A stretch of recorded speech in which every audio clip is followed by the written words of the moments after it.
things get put into perspective when you think of the universe, the infinite, those vast distances and all those unanswerable questions.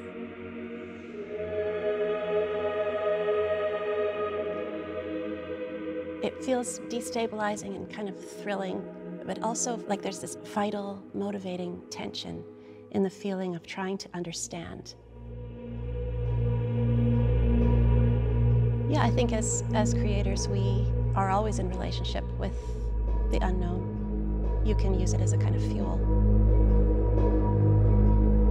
My deepest desire in everything that I make is to be in connection with the audience. The theater itself is a sacred space where we come to gather and we come to connect. I love the feeling of trying to create the conditions for that to happen.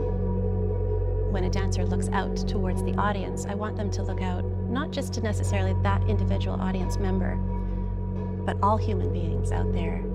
It's a look across generations, past and future.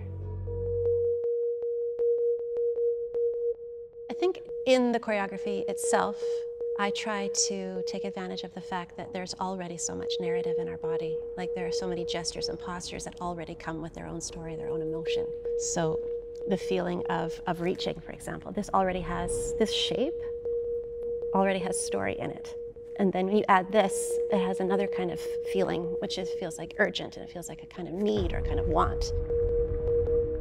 The same thing with the feeling of your spine going soft and your neck release. There's some kind of surrender or some kind of weakness that comes into the body. So I think there are all kinds of little structures and postures and gestures in our body that already tell us how we feel. So there's like reverse engineering the emotion that way, I find is interesting.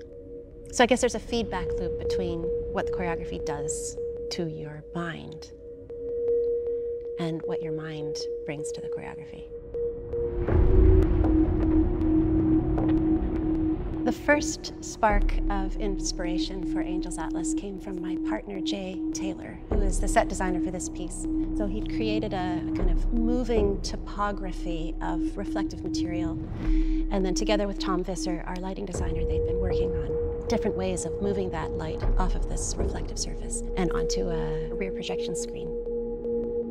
It has something very lifelike and authentic about it. It feels real. We're seeing the actual light appear and morph and move and be refracted and exploded on this surface. So I think there's something about this controlled chaos that really caught me, and the mystery that's inherent in that play between the light and the dark.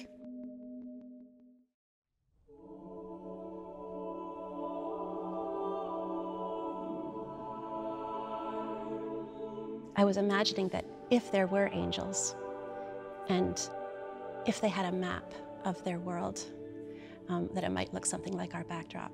So that's kind of how I came to the title, Angel's Atlas. That sense of wanting to map something that can't be mapped.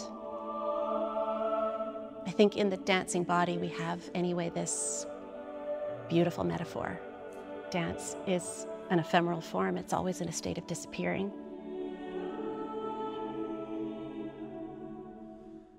In Angel's Atlas, there are these human moments, these little fragments of story that then get echoed and reiterated over many bodies. Something very simple like he's on the floor and she's standing over him. The rest of the cast comes in and they take on the image of him and they take on the image of her, and then we move into an echo or an iteration. And so when it repeats like that and it expands and that story moves through all those bodies, then you get that sense of the many and of a continuum.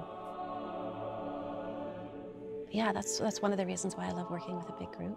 You see humans come together to make something and to express something together, an agreement and unity.